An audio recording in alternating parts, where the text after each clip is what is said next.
अच्छा भाई ये बताया, ये आज कौन सी जगह है?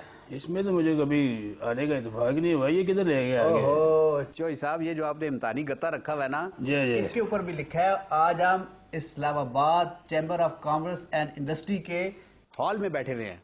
ये गाड़ियों के चैम्बर ठीक करते हैं? ओए होए चोई साहब, आप बादशाह बंदे हैं। ये वो वाला चैम्बर नहीं है, यहाँ बड़े बड़े बिजनेसमैन हैं, बड़े बड़े बिजनेसमैन हैं। इसी तरह का ताजरा को आए हैं। हाँ ताजर ताजर बरादरी, उसमें इंडस्ट्री के भी लोग होते हैं और ना। ये मेरे ख्याल है अभी वफाकी दारुल हुकूमत की। जी जी बिल्कुल बिल्कुल। ये बताइए, आज आपके हम चैम्बर में दफ्तर बड़ा खूबसूरत बनाया है। को लगता है आप लोग भी बड़े खुशहाल है? ऐसी है कि ये कहानियां हैं सिर्फ, ये हमें सिर्फ दिखाने के लिए सूट सूट पा के बैठे हैं? दफ्तर हमने बना तो लिया है, बट हमारी जो इंडस्ट्री की ट्रेड की प्रॉब्लम बहुत हैं। बेसिक प्रॉब्लम हमारी ये है कि हमारी जो प्रायोरिटी है हमारी इंडस्ट्री और ट्रेड की गवर्नमेंट के अंदर है, वो बहुत लो रखी हुई है। मुगल साहब आप बताएं, क्या वजह क्या है कि ये प्रायोरिटी की बात कर रहे हैं? प्रायोरिटी आप लोगों को गवर्नमेंट, कोई भी गवर्नमेंट आ जाए देती क्यों नहीं है? वजह ये है जी कि जब ये जमहूरी हुकूमत आती है तो उसमें अब आप पिछला दौर देखें तो हम समझते हैं बड़ा अच्छा दौर था। अब आके डेमोक्रेसी का दौर है। नाम तो लिया जाता है अवामी हुकूमत है, लेकिन एज सच अवामी हुकूमत नहीं है और बिजनेसमैन फ्रेंडली भी नहीं है। आपने जो बात की कि ये अवामी हुकूमत भी नहीं है, जमहूरी हुकूमत का विदाई है, वो जरदारी तो बड़े दावे करता है, वो कहता है ये अवाम की मुंतखब करता है, जमहूरी हुकूमत है। सर ये दावों की हद तक है, ये सच ऐसी बात नज़र नहीं आ रही, क्योंकि सब लोग तो यही कह रहे हैं कि जी करप्शन मजीद बढ़ रही है। अब आप देख लें, आपके सामने चैनल्स क्या कह रहे हैं कि जी अपने मन माने लोगों को जिनकी कोई क्वालिफिकेशन नहीं, उनको इदारों के हेड बनाया जा रहा है। चोई साहब, ये जो मुगल साहब है ना, ये तो मेरे लीडरों के वैसे ही खिलाफ मुझे लगते हैं। देखे ना कितने अच्छे लीडर हैं, कितने अच्छे अंदर दुखी है मुगल साहब, कितने अच्छे अच्छे सूट पहनते हैं। अकरम फरीद साहब बैठे हैं, बड़े तबे बैठे हैं, गुस्से ही बैठे हैं। पता है क्यों? करोड़ों का कहते हैं मैं टैक्स देता हूँ, टका नहीं है के अंदर, पता नहीं कितने बंदे फारे कर बैठे रहे। ताजर टैक्स देते हैं, ताजर तो वो तो छोड़ देता है कि हमें टैक्स का आदम पूरा नहीं होता, ये कहते हैं हमें टैक्स दे दे के परेशान हुए बैठे हैं, हमारा कारोबार बस ये पता नहीं बताते हैं तो फिर देखते हैं। जी भैया साहब, बात आप ठीक कह रहे हैं जी, लेकिन देखना ये है कि हमें जरा गिला मीडिया से भी है कि मीडिया को प्रमोट करना चाहिए था इंडस्ट्री और ट्रेड को, इसे रोटी पानी चलनी है। अब देखना यह है कि जैसे जैसे चीज़ें जो हैं अपनी सम्मत नहीं चल रही, उस वजह से उसी तरीके से प्रॉब्लम आई जा रहे हैं। देखें आप कि अगर आप जो प्रॉब्लम है उसको एड्रेस नहीं करेंगे तो काम कैसे चलेगा? ये तो ऐसे ही है जैसे आंखें बंद कर लेना। Railway, steel mill, PIA, PEPCO, अब ये 400 अरब रुपया खा गए। ये 400 अरब रुपया आपके ऊपर लाइबिलिटी है, बजाय कि ये 1000 अरब रुपया कमा के देते। तो क्या हुआ?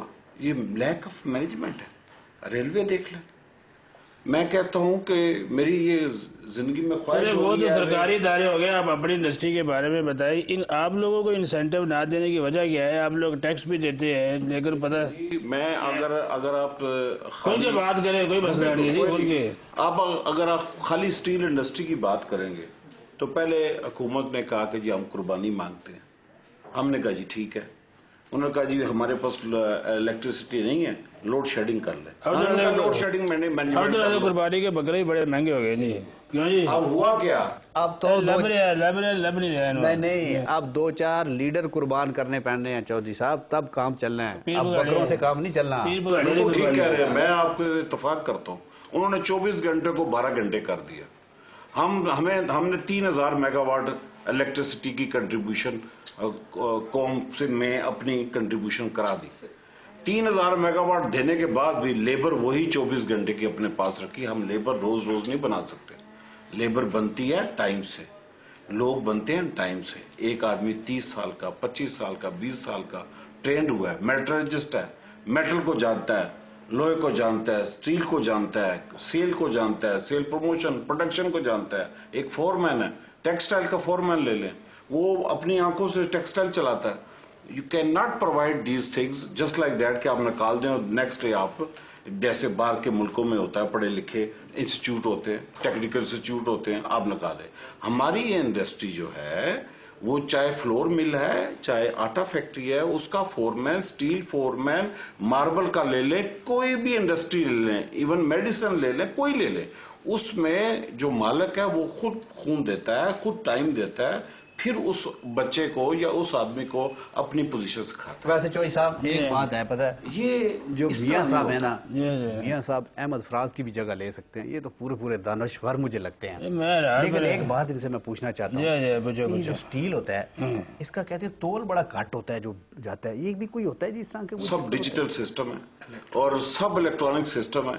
आप देख ले कि अब इलेक्ट्रिसिटी के ऊपर, हम स्टील की बात आपने बड़ी अच्छी मेरे से पूछी है और मैं आपको बताता चलूं कि हमारे सारे टैक्सेस जो है वो ऑलरेडी पेड हो जाते हैं और स्टील इंडस्ट्री फिर उसके बाद गवर्नमेंट से अपने टैक्स जो ज्यादा दिए होते हैं उसको रिफंड को हर साल क्लेम करता है। वो वजन की बात कर रहा है, उल्टा हिसाब है। वो कह रहे हैं कि अब वो जो है ना डिजिटल आ गए हैं। वो वजन की बात कर रहे हैं मेरे ख्याल से। नहीं वही ना, डिजिटल आ गए हैं वो जो पैमाने होते हैं ना। लेकिन ये मैं उस दिन CNG डलवाने गया ना, वहाँ भी डिजिटल हैं, लेकिन वो कहते हैं जनाब ये डलवाओ 150 रुपए की तो निकलती 100 की है। नहीं डिजिटल भी हो तो डिजिटल तो कंप्यूटर भी हैक हो जाते हैं, अंदाजा करें ये तो जैसे आपने बात की ना, टैक्स नहीं देते। आप बिलीव करें कि इनकम टैक्स हमारे लोग दे रहे हैं, सेल टैक्स हमारे लोग दे रहे हैं, बिजली के बिलों पे टैक्स दे रहे हैं, टेलीफोन के बिलों पे, सुई गैस के बिलों पे, आप किस जगह कहेंगे?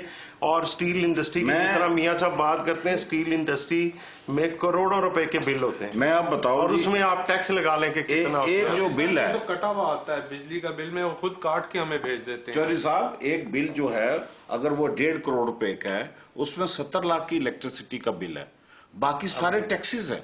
मेरे पास फिगर है, I can show you the bill. 70 lakh रुपए खाली सेल टैक्स है जो फिक्स है और 5% इनकम टैक्स है। जी एक बिल मैंने भी जमा कराना है, छोटा सा वक्फा लेते हैं, टाइम मुकदल है, मैं बिल जमा करा गया, तुम वक्फा लो।